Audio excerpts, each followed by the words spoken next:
Hi. അപ്പോൾ എന്നും ഉച്ചക്ക് ചോറ് കഴിക്കുന്നത് എനിക്ക് അത്ര ഇഷ്ടമുള്ള കാര്യമല്ല. അപ്പോൾ ഞാൻ ലഞ്ചിനായിട്ട് കടല ഫ്രൈ ആണ് ഉണ്ടാക്കുന്നത്. അപ്പോൾ അതിൻ്റെ കൂടെ തന്നെ ഞാനൊരു പുഡിംഗ് ഉണ്ടാക്കിയിരുന്നു. അതിന് വേണ്ടിയിട്ടുള്ള ഒരു സ്പോഞ്ച് കേക്കാണിത്. അപ്പോൾ ഉള്ളിയൊക്കെ വാട്ടിയതിന് ശേഷം അതിനകത്ത് മസാലപ്പൊടികളൊക്കെ ചേർത്ത് കൊടുത്തു. പിന്നെ കടല ഫ്രൈ ഉണ്ടാക്കി.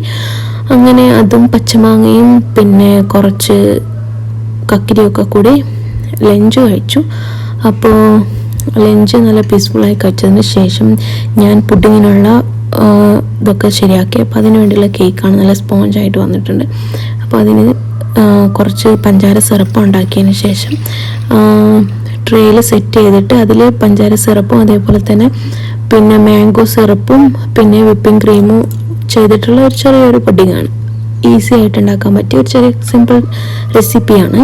അപ്പോൾ ഇത് എൻ്റെതായ ഒരു റെസിപ്പിയാണ്, ഞാൻ ഇവിടെ നിന്നും കട്ടെടുത്തതൊന്നുമല്ല ഗൈസ്. അപ്പോൾ